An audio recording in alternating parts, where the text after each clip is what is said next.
Welcome back to Big Mouth and fancy seeing you here, and welcome to my review of Suicide Squad. But before I begin, I want to look at a few summaries that were kind of done for the film. These are not full reviews. I just want to give you an example of the agenda against Warner Brothers and the DCEU. While it's not quite as grim as Batman v Superman, like being grim and being serious is a bad thing, right? It's even more problematic. Can you explain to me the problems of Batman v Superman? No? All right. And it's certainly not the tonic that Warner Brothers hoped it would be. Why? Why don't you like this film? Let me give you an opening quote, a piece of dialogue from the film. Superman changed the world when he flew across the sky. He changed the world again when he didn't. Now, I don't know about you, but I wanted to cry when I heard that. And that was from Amanda Waller. And I think it's a great piece of dialogue and very emotional. So this franchise continues really well from what we just saw in Batman v Superman. Here's another one. Despite the talented cast and Robbie's standout performance as Harley Quinn, this Ontario story is a disappointment.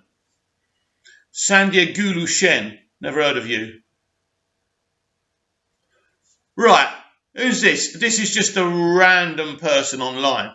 Suicide Squad is a slight step forward from BVS, but there are still significant issues in terms of character development, editing and plot. What?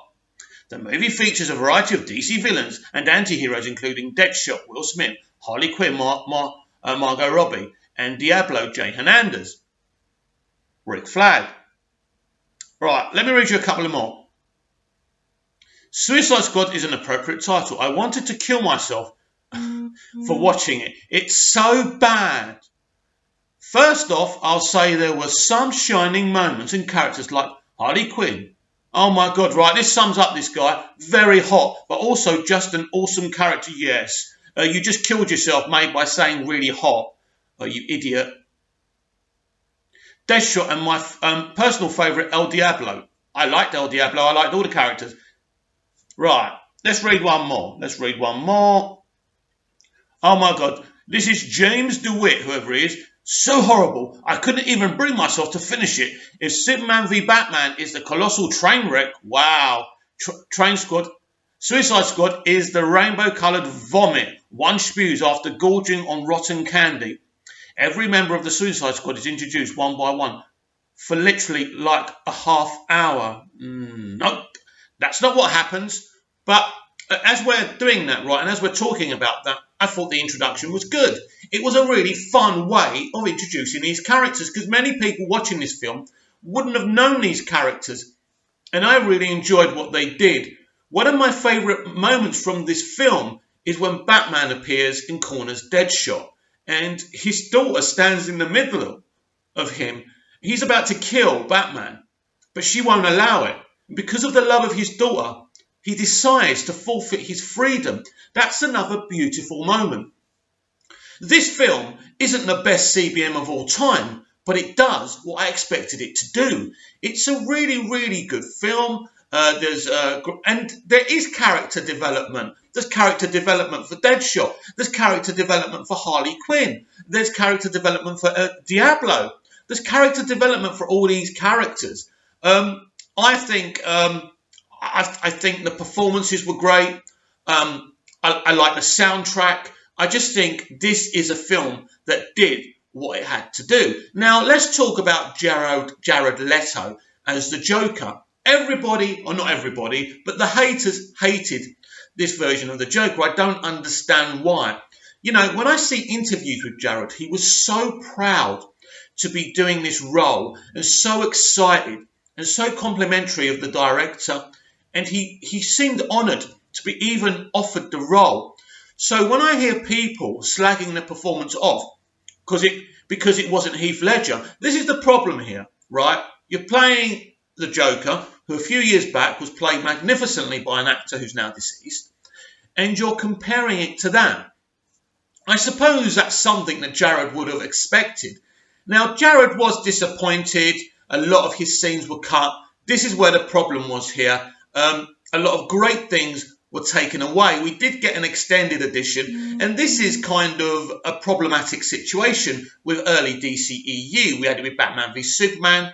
The studio didn't like the gritty direction, so they cut a lot of things out to make a more cohesive popcorn-chomping movie, and it didn't work out like that. It made things worse. And it's the same with Suicide Squad. David Ayer has come out recently and many times and said, this man, right, is such a humble guy, right? And I know he triggered a lot of MCU fans by saying, fuck Marvel, but I raised my fists up as a DC fan when he said that. And then obviously you had Robert Downey Jr. and Chris Evans wearing the kind of fuck DC thing. An apt reaction. But I didn't mind all that. I like the banter between DC and Marvel. It's fun. Just don't take it so seriously, right?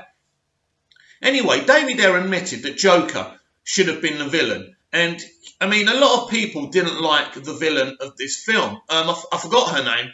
I liked her. I thought she was okay. No, she wasn't a deep, a kind of fleshed out villain. But sometimes villains don't have to be. We had the same thing with Wonder Woman. Oh, it's a bad villain. Why?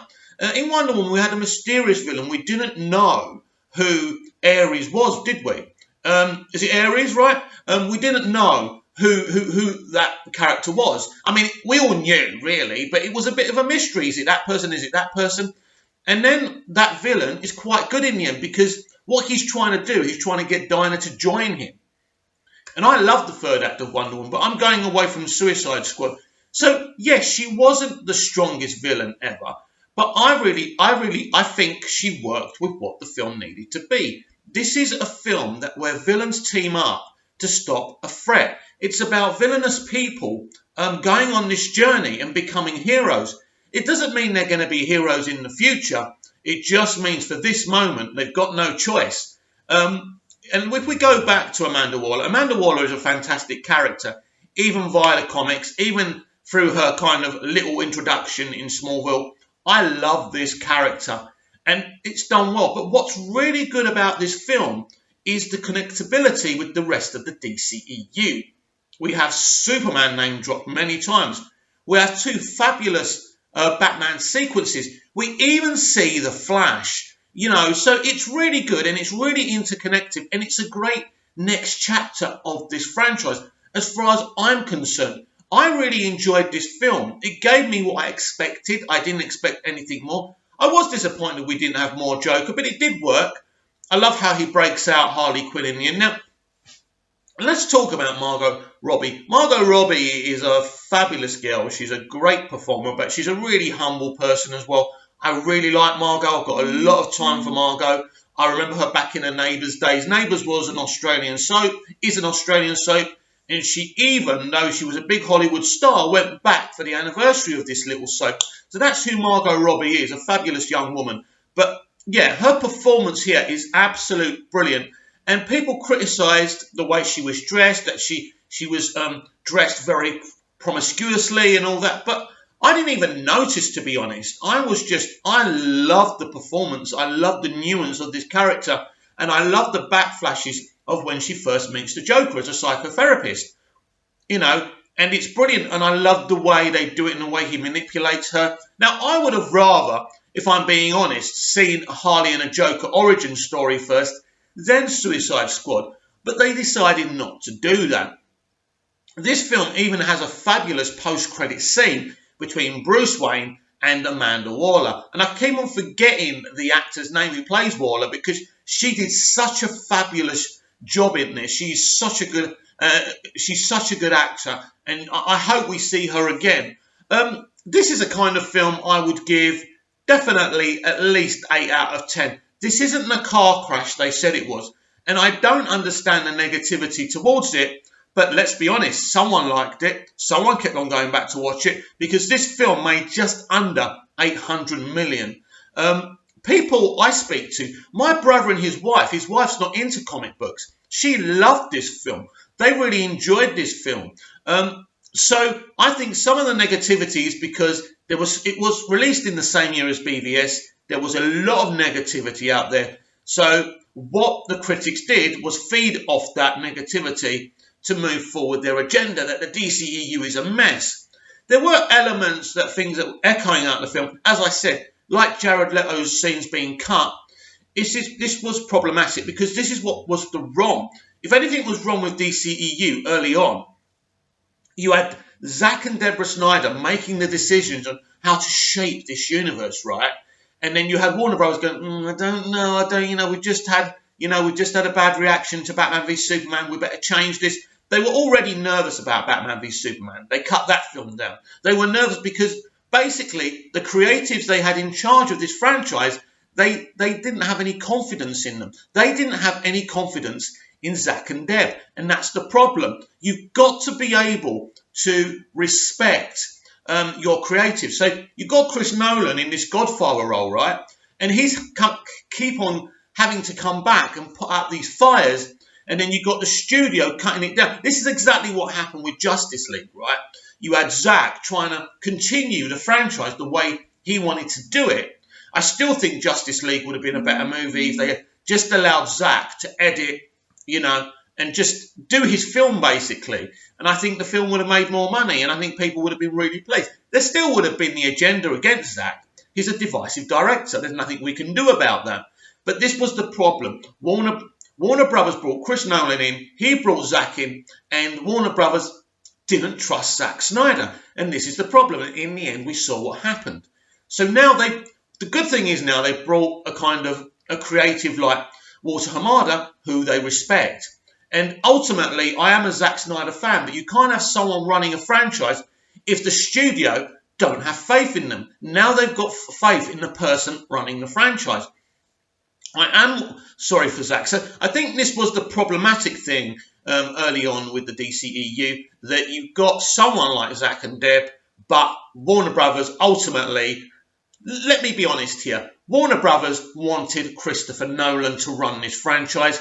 He didn't want to have a hands-on role. He brought Zack and Deb in, and this was the kind of disagreement between Chris and Warner Brothers. Now, Chris really fought fires with Man of Steel and made Warner Brothers allow Zack to execute his vision. But as Chris Nolan took a more backwards role, the more Zack was interfered with.